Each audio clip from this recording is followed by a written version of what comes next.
I've often heard it said that action is the antidote to fear.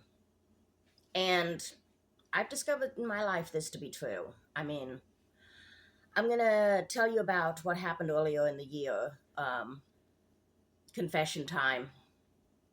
It was before um, the first No Kings protest. And I'd never been to a protest in my life. And back in November or January, I knew things were going to go very badly. I didn't quite know they'd go this badly this quickly, but I knew there was a chance. And my mind kept spiraling out as I was watching the news, all of the worst case scenarios, and especially because, I've read a lot of history. So you can kind of spot the patterns. And I'm going to be honest with you here. Part of me was scared to go to the protest. Part of me was scared to speak up. Maybe if I'm quiet, maybe if I just keep my head down, I'll be okay. And then I started thinking about it. I started thinking about my whole life. When has keeping my head down ever really solved the problem? When dealing with violence or aggression or oppression from other people, when has that worked? Certainly I know that no one's going to come to save me. I've learned that through life. I've also learned to be a fighter. And I thought about it long and hard. And I thought about whether I could live with myself afterwards if I didn't go. And that's one of the reasons that I went. When I was in college, I always wondered, because I was a history major. I double majored in history and sociology and minored in philosophy. Although I didn't graduate, I had to drop out a semester short of that. Where was I going with this? Oh, yeah.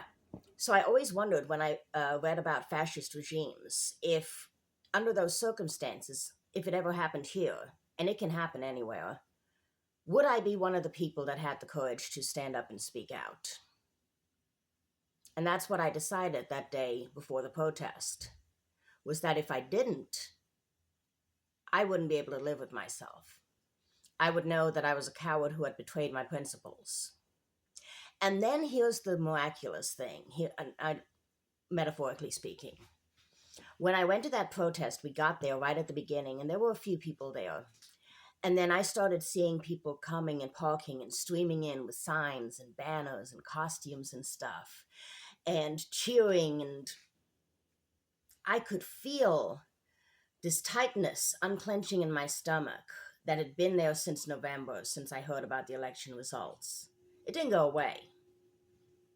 It's still there. But it relaxed. It gave me the space to breathe. And then I started to feel this swelling sense of hope, pride, and joy looking around me at the crowd. I started to feel proud of humanity in a way that I rarely have in my life. And I thought to myself, look at all of these people standing up with courage and empathy and love. And the least I can do is stand with them. They make me proud to stand with them. And ever since then, I found that when I take action, it helps the fear to abate. I'm not saying I'm not afraid. I'm afraid every single day. I'm also sickened, disgusted, and enraged. But action is the antidote to fear. Don't be ashamed of yourself if you're afraid. We're all afraid right now. But believe in yourself and in other people that we have the ability to do what's right, to act with love, courage, and empathy, and to change things. That's the main thing.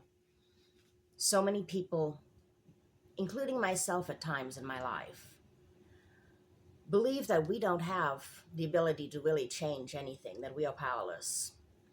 And that belief is what tyranny and oppression are built on.